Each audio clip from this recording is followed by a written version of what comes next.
मी स्नेहिल या बातमीपत्राची सुरुवात एका मोठ्या आणि महत्त्वाच्या बातमीनं कृषी मंत्री माणिकराव कोकाटे यांना नाशिक जिल्हा न्यायालयानं मोठा दणका दिलेला आहे। कोकाटेंना 2 वर्षांची शिक्षा सुनावण्यात आली। माणिकराव कोकाटेंना 1995 साली कागदपत्र फेरफार आणि फसवणुकी प्रकरणी 2 वर्षांचा कारावास आणि 50,000चा दंड ठोठावण्यात आलेला आहे आणि त्यामुळे आता कोकाटेंची मंत्रिपदासह आमदारकीही जाण्याची शक्यता आहे।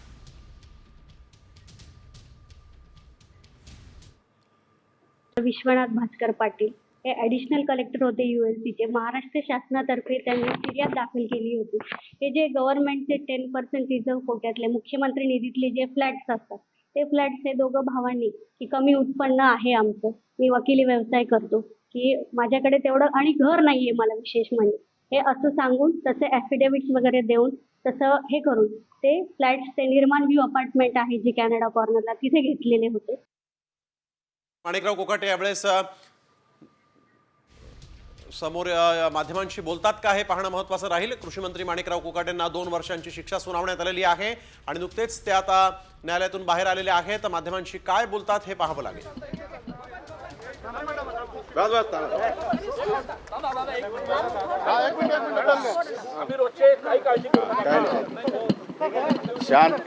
शांततेने घ्या,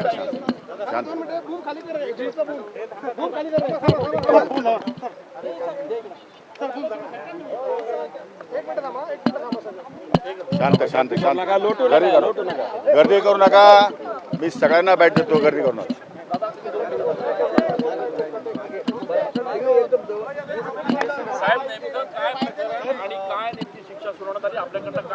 हे बघा की ही राजकीय केस होती। गेल्या 30 वर्षापूर्वी ही केस रजिस्टर झालेली आहे। त्यावेळेस दिगुळे साहेब राज्यमंत्री होते। माझं आणि दिगुळे साहेबांचं राजकीय वैर होतं आणि त्या वैरत्वापोटी त्यांनी सरकारला सांगून माझ्यावरती ही केस केलेली होती। त्या केसचा निकाल 30 वर्षानंतर आज पहिल्यांदा लागलेला आहे। मेहरबान न्यायालयाने त्यांचा निकाल सुनावलेला आहे। निकालपत्र हे मोठं आहे, 40 पानाचं आहे। मी अजून वाचलेलं नाही। वाचून त्या संदर्भात मी आपल्याला व्यवस्थितपणे मार्गदर्शन करेल आणि त्यासाठी मी अपील या ठिकाणी करण्याचा निर्णय घेतलेला आहे। आपल्याकडनं जामिनासाठी काही या ठिकाणी हा जामीन तर नियमाने कायद्यानुसार जे काही करता येईल ते सगळं केलेलं आहे। साहेब, पण जे सरकारी पक्ष त्यांचं असं म्हणणं होतं की आपण उत्पन्न कमी दाखवलं आणि सरकारचे सदनिका ह्या लाटल्यात आणि जे 4 फ्लॅट घेतलेले होते त्यापैकी 4 आपण आणि आपल्या नाही, तर त्या संदर्भात मी अजून जजमेंट वाचलेलं नाही। सरकारी वकिलांचं काय म्हणणं आहे तेही मला माहिती नाही। मी जजमेंट वाचलेलं नाही आणि ते जजमेंट वाचलं की मी तुम्हाला त्याच्यावरती सविस्तर या ठिकाणी न्यूज देऊ शकतो। पण आपल्या शिक्षेची जी आता हे सगळं प्रकरण समोर आल्यानंतर आता राजीनाम्याची मागणी देखील होऊ शकते ना, काय राजीनाम्याची मागणी होऊ शकते, पण त्यासाठी अपिलेट प्रोव्हिजन आहेत। राजकीयदृष्ट्या देशामध्ये अशा प्रकारचे अनेक निकाल झालेले आहेत आणि त्या दृष्टिकोनातून मी अपिलामध्ये जाणार आहे, हायकोर्टामध्ये जाणार आहे।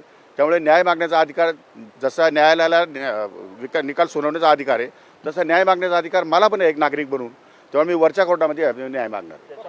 गेल्या काही वर्षांपासून जर बघितलं तर कृषी मंत्री 70 असतील, नंतरच्या काळामध्ये धनंजय मुंडे असतील, आता तुम्ही एकूणच कृषी मंत्री पण आज उपलब्ध झालेलं नाही ना हे कृषी मंत्री झाल्यानंतर। हे प्रकरण मुळात 30 वर्षापूर्वीच आहे। त्यामुळे आज झाले, ज्यावेळेस मी राजकारणात जस्ट प्रवेश केला होता, मी त्यावेळेस आमदार सुद्धा होतो की नव्हतं मला माहीत नाही। त्यामुळे तो काळ आणि आजचा काळचा मध्ये फरक आहे। त्याच्यानंतरच्या काळामध्ये दिगोळेंचे माझे संबंध सलोख्याचे पण निर्माण झाले, पण कायदेशीररित्या एखादी केस रजिस्टर झाल्यानंतर जो काही नियम असतो त्या नियमान्वये ती प्रोसेस होत असते। उशिरा प्रोसेस झाली, त्यामुळे आज निकाल लागलेला आहे। आज निकालामध्ये मेहरबान न्यायालयाने जो काही शिक्षा सुनावली त्या संदर्भात मी रितसर या ठिकाणी जामीन घेतलेला आहे आणि आपल्याला या ठिकाणी जाणार आहे। रितसर जामीन घेतलेला आहे असं त्यांनी म्हटलेलं आहे। न्यायालयाचा निकाल आपण बघतोय की न्यायालयाचा निकाल जो आहे त्या निकालाच्या विरोधात आता त्यांनी जामीन देखील इथं घेतलेला आहे। माणिकराव कोकाटे यांनी जामिनासाठी अर्ज केलेला आहे। नाशिक जिल्हा कनिष्ठ न्यायालयात कोकाटेंनी जामिनासाठी अर्ज केलेला आहे। थोड्याच वेळात जामिनाबाबत निर्णय होणार आहे। राजकीय पूर्ववैमनस्यातून हे प्रकरण दाखल झालं होतं असं देखील यावेळेस त्यांनी म्हटलेलं आहे। तर माणिकराव कोकाटे यांनी जामिनासाठी अर्ज केलेला आहे। राजकीय वैरातूनच माझ्यावर केस झाली असं त्यांनी यावेळेस म्हटलेलं आहे। तर नेमकं हे प्रकरण काय होतं त्यावर एक नजर टाकूयात। 1995 मध्ये उत्पन्नाच्या कागदपत्रांमध्ये फेरफार करून फसवणुकीचं हे प्रकरण आहे। कमी उत्पन्न दाखवून मुख्यमंत्र्यांच्या 10% कोट्यातून घर मिळवलं. तत्कालीन अप्पर जिल्हाधिकाऱ्यांकडून उत्पन्नाबाबत चौकशी झाली. तर चौकशीत गैरप्रकार आढळल्यामुळे 1997 मध्ये कोकाटेंच्या विरोधात गुन्हा दाखल झाला. कोकाटे त्यांचे भाऊ दोषी असल्याचा नाशिक जिल्हा न्यायालयानं निकाल दिला आहे. 2 वर्षांचा कारावास आणि 50,000चा दंड आहे. असला तरी न्याय प्रणालीनुसार त्याचा निकाल आज लागलेला आहे. त्यामुळं त्याला उशीर जरी झाला असला तरी निकाल तर आज लागलेला आहे की नाही, त्यात सारी कायदेशीर प्रोसेस फॉलो करून त्यासाठी अपिलेट प्रोव्हिजन मी करणार आहे. पण हे जे घरांचं प्रकरण आहे 10% कोट्यातलं नेमकं काय प्रकरण होतं? काय आता हे न्यायालयीन बाब आहे, या संदर्भात मी तुम्हाला जास्त भाष्य करणार नाही. अपिलेट प्रोव्हिजन ज्यावेळेस होईल त्यावेळेस आपण माझी बाईट घ्या किंवा आमच्या वकिलाबरोबर बोला, ते तुम्हाला सविस्तर सांगतील. विरोधकांकडून आपल्या राजकीय भवितव्य जाऊ द्या तो प्रश्नचिन्ह उपस्थित करत आहे. अरे 2 वर्षाची शिक्षा झाली त्यामुळे आपल्याला पद सोडावं लागेल असं देखील म्हटलं आहे. काय नाही ते काय म्हणतात मला तपासून घ्यावं लागेल कायदेशीर. पण पाहतोय माणिकराव कोकाटेंची ही प्रतिक्रिया होती. अपिलात ते गेलेले आहेत आणि जामीन देखील त्यांनी आता या सगळ्या तर माणिकराव कोकाटेंना 2 वर्षांची शिक्षा झाली. मात्र त्यामुळे त्यांच्या आमदारकीसह मंत्रिपद धोक्यात आलंय का असा प्रश्न निर्माण झाला आणि त्या संदर्भात आम्ही माजी विधिमंडळ सचिव अनंत कळसे यांच्याशी चर्चा केली. ते काय म्हणाले पाहूया. या संदर्भात कायद्यात तरतुदी आहे. 2 वर्ष किंवा त्या अधिक जर शिक्षा झाली असेल तर त्यांचं सदस्यत्व रद्द होऊ शकतं. पण यामध्ये एक ही सुद्धा तरतूद आहे की सेशन कोर्टाने शिक्षा सुनावली असेल तर त्याला अपिलात जायला, हायकोर्टात अपिलात जाता येईल आणि हायकोर्टाने जर त्यांना रिलीफ दिला नाही तर सर्वोच्च न्यायालयात सुद्धा जाता येईल. जसं राहुल गांधींच्या प्रकरणामध्ये हायकोर्टाने रिलीफ दिला नव्हता तर त्यामुळे त्याला सर्वोच्च न्यायालयाकडे जावं लागलं. तिथे रिलीफ मिळाल्यानंतर त्यांचं सदस्यत्व कायम राहिलं. तीच प्रक्रिया यामध्ये सुद्धा राबवली जाईल असं वाटतं मला. आणि मी जजमेंट बघितलं नाही सेशन कोर्टाचं, त्यांनी निश्चितच त्यांना वेळ दिला असावा अपिलात जाण्यासाठी आणि तोपर्यंत कदाचित शिक्षेला स्थगिती सुद्धा दिली असावी असं दिसतंय. तर देवेंद्र, आपण बघतोय की राजकीय वैरातूनच माझ्यावर ही केस झाली होती असं कोकाटे यांनी म्हटलेलं आहे आणि आता 2 वर्षांची शिक्षा झालेली आहे. त्यामुळे आमदारकी रद्द होणार का हा प्रश्न उपस्थित झालेला आहे. परंतु राजीनामा देणार का या प्रश्नावर कोकाटे यांनी बोलणं टाळलेलं आहे. राजकीय वैरातून 30 वर्षांपूर्वी माझ्यावर ही केस दाखल झाली असं देखील त्यांनी म्हटलेलं आहे. कृषी मंत्री माणिकराव कोकाटे यांनी आता जामिनासाठी अर्ज दाखल केलेला आहे आणि आता थोड्याच वेळात या प्रकरणाचा जामिनाचा निकाल देखील येणार आहे. माणिकराव कोकाटे हे कृषी मंत्री आहेत आणि त्यांनाच 2 वर्षांची शिक्षा झालेली आहे. 30 वर्षांपूर्वीचं हे सगळं प्रकरण होतं असं देखील त्यांनी म्हटलेलं आहे. राजकीय पूर्ववैमनस्यातूनच ही केस माझ्यावर दाखल झाली असं माणिकराव कोकाटे यांनी यावेळेस शिक्षा सुनावल्यानंतर माध्यमांशी बोलताना म्हटलेलं आहे. आणि या प्रकरणी पुढील निर्णय जो आहे तो आम्ही तपासून घेऊ, कायदेशीर बाबी पडताळून पाहू आणि मग निर्णय घेऊ असं देखील माणिकराव कोकाटे यांनी पुढे म्हटलेलं आहे. वळूया पुढील बातमीकडे. देवेंद्र फडणवीस आणि एकनाथ शिंदेंमधील कोल्ड वॉर सुरूच आहे. आता 900 कोटीच्या प्रकल्पावरून सेना आणि भाजपमध्ये जुंपण्याची शक्यता आहे. तत्कालीन मुख्यमंत्री एकनाथ शिंदेंनी मंजुरी दिलेल्या जालन्यातील सिडको प्रकल्पाच्या चौकशीचे आदेश मुख्यमंत्री सचिवालयाकडून देण्यात आलेले आहेत. जालन्याच्या खरपुडीमधील प्रकल्पात भूमाफियांनी सिडकोची आर्थिक फसवणूक केल्याचा आरोप माजी आमदार संतोष सांबरे यांनी केला होता. त्यांनी या प्रकरणी चौकशीची मागणीही केली होती.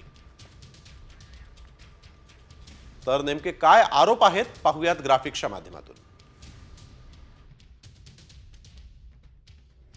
आर्थिकदृष्ट्या व्यवहार्य नसलेला प्रकल्प जो आहे तो इथं राबवण्यात आला.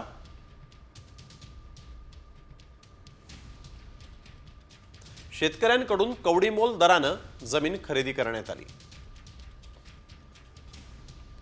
भूमाफिया दलाल उद्योजकांच्या फायद्यासाठी हा प्रकल्प राबवला.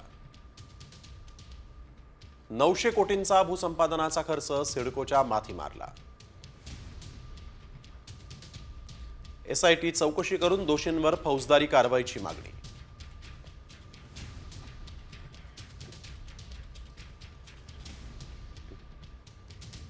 या भूमाफियांनी शेतकऱ्यांकडून काय भावाने जमिनी घेतल्या आणि आज सिडकोला काय भावाने विकत आहेत, या सिडकोले संपादित केलेल्या जमिनीचे मालक कोण कोण आहे या संदर्भातली सगळी चौकशी आता या माध्यमातून होणार आहे.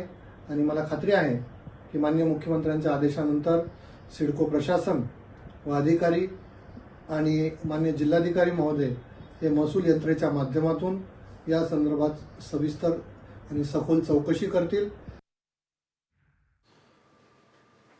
तर मुख्यमंत्री देवेंद्र फडणवीस लूट करणाऱ्यांना थांबवणार असतील तर ठाकरे गटाचं समर्थन आहे असं खासदार संजय राऊतांनी म्हटलंय. तर फडणवीस करत असलेल्या स्वच्छतेची सुरुवात शिंदेंपासून झाली असावी असा टोला वडेट्टीवार यांनी लगावला.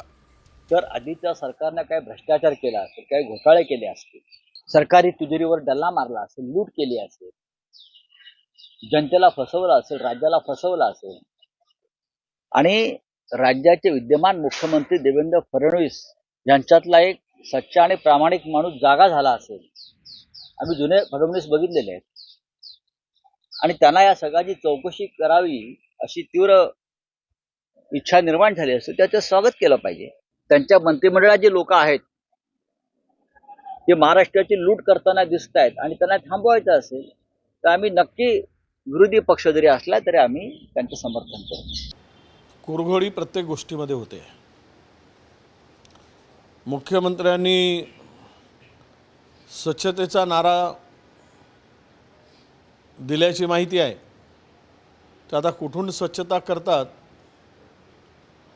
यावर आता लक्ष ठेवावं लागेल. की साफ करतात अर्थ वेगवेगळे होतात. तर मला वाटतं की त्याची सुरुवात कदाचित शिंदेंपासून झाली असावी. त्यांचं मतभेद असल्याचं दिसून येते. मतभेद नाही तर प्रत्येक गोष्टीवर एकमेकावर कुरघोडीसुद्धा हे करतायत आणि हा सगळा प्रकार अत्यंत किळसवाणा राज्यामध्ये आम्हाला वाटतोय. पोलिसांच्या या कारवाईचं स्वागत असल्याचं राऊत यांनी म्हटलेलं आहे. लूट करणाऱ्यांना थांबवणार असतील तर समर्थन आहे असं त्यांनी म्हटलेलं आहे. तर कृषी मंत्री माणिकराव कोकाटे यांना जामीन मंजूर झालेला आहे. यावेळी एक मोठी आणि महत्त्वाची बातमी आपण बघतोय. माणिकराव कोकाटे यांना 2 वर्षांची शिक्षा नुकतीच सुनावण्यात आली होती, परंतु आता त्यांना या प्रकरणी जामीन मंजूर झालेला आहे. जामिनासाठी त्यांनी अर्ज केला होता, तो अर्ज मंजूर झालेला आहे. कृषी मंत्री माणिकराव कोकाटे सध्या जामिनावर आहेत आणि त्यांना 2 वर्षांची शिक्षा झाली होती, त्यामुळे त्यांची आमदारकी रद्द होणार का असा प्रश्न उपस्थित झालेला असताना आता मात्र माणिकराव कोकाटेंना जामीन मंजूर झालेला आहे. माणिकराव कोकाटे हे कृषी मंत्री आहेत. गेल्या 28 वर्षांपूर्वीच्या एका प्रकरणामध्ये त्यांना न्यायालयानं 2 वर्षांची शिक्षा सुनावली आणि यासाठी त्यांनी जामिनासाठी अर्ज केल्यानंतर त्यांना जामीन मंजूर झालेला आहे. कृषी मंत्री माणिकराव कोकाटे यांना अखेर जामीन मंजूर झालेला आहे. न्यायालयानं त्यांचा जामीन अर्ज जो आहे तो मान्य केलेला आहे आणि त्यांना जामीन दिलेला आहे. माणिकराव कोकाटे यांना जामीन मंजूर झालेला आहे. कोकाटेंचं मंत्रिपद जाणार का असा प्रश्न उपस्थित झालेला आहे. 2 वर्षांची त्यांना शिक्षा सुनावण्यात आलेली आहे आणि या प्रकरणी आपण बघतोय त्यांना जामीन मंजूर झालाय. अभिजित सोनावणे आमचे प्रतिनिधी आपल्यासोबत थेट जोडले गेलेले आहेत. अभिजित, काय अधिकची माहिती आहे? कोकाटे यांना जामीन मंजूर झालाय, न्यायालयानं काय म्हटलंय?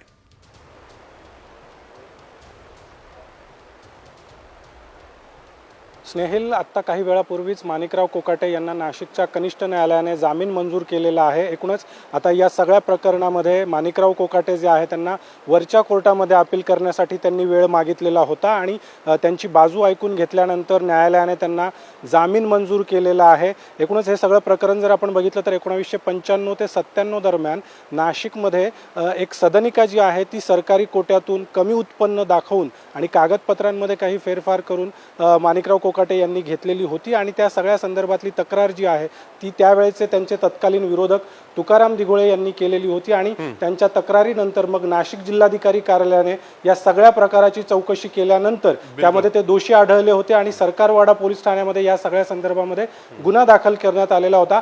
30 वर्षापासून जवळपास हा सगळं प्रकरण जे आहे ते मागच्या 20 ते 25 वर्षांपासून सुरू होतं आणि आज न्यायालयाने त्यावर निकाल दिला आहे. आता माणिकराव कोकाटे यांनी वरच्या कोर्टामध्ये अपील करण्यासाठी वेळ मागितलेला आहे, त्यांना जामीन कोर्टाने दिला आणि त्यामुळे आता या सगळ्या प्रकरणामध्ये पुढे नेमक्या काय काय अपडेट किंवा काय काय घडामोडी घडत आहेत हे देखील पाहणं महत्त्वाचं असणार आहे. कारण माणिकराव कोकाटे यांच्या राजीनाम्याची देखील मागणी जी आहे ती आता राजकीय वर्तुळातून होऊ लागलेली आहे. नक्कीच धन्यवाद अभिजित आपण दिलेल्या सविस्तर माहितीसाठी.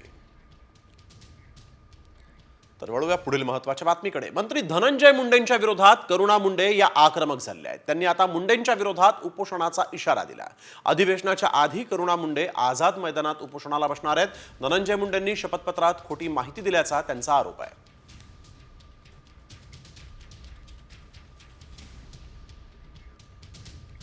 शक्तीपीठ महामार्गाच्या विरोधात शेतकऱ्यांनी एल्गार केलाय। 12 मार्च रोजी 12 जिल्ह्यातील शेतकरी आझाद मैदानावर धडकणार आहेत। शक्तीपीठ महामार्गाला विरोध करण्यासाठी म्हणून आज कोल्हापुरात राज्यव्यापी बैठक आयोजित करण्यात आली होती आणि या बैठकीत हा निर्णय घेण्यात आलेला आहे। शक्तीपीठ महामार्ग विरोधी संघर्ष समितीनं ही बैठक आयोजित केली होती। 12 मार्चला शेतकरी जे आहेत ते मुंबईमध्ये धडकणार आहेत। 12 जिल्ह्यातले शेतकरी यावेळेस शक्तीपीठ महामार्गाला विरोध करणार आहेत। 12 जिल्ह्यातल्या शेतकऱ्यांनी आज एल्गार पुकारलेला आहे आणि 12 तारखेला हे सर्व शेतकरी शक्तीपीठ विरोधामध्ये मुंबईला धडकणार आहेत। आपण अधिकची माहिती जाणून घेऊयात। आपल्यासोबत आहेत माजी गृहराज्यमंत्री आमदार सतेज पाटील। हजारो शेतकरी हे या शक्तीपीठच्या विरोधात त्या ठिकाणी आहेत आणि तो मोर्चा आम्ही 12 तारखेला मुंबईमध्ये घेऊन जाणार आहोत, कारण की शेवटी गेले 6 महिने आम्ही त्याला विरोध करतोय। निवडणुका झाल्यावर आम्हाला वाटलं होतं की शासन थोडं समयसूचकता बाळगून हा रद्द करेल।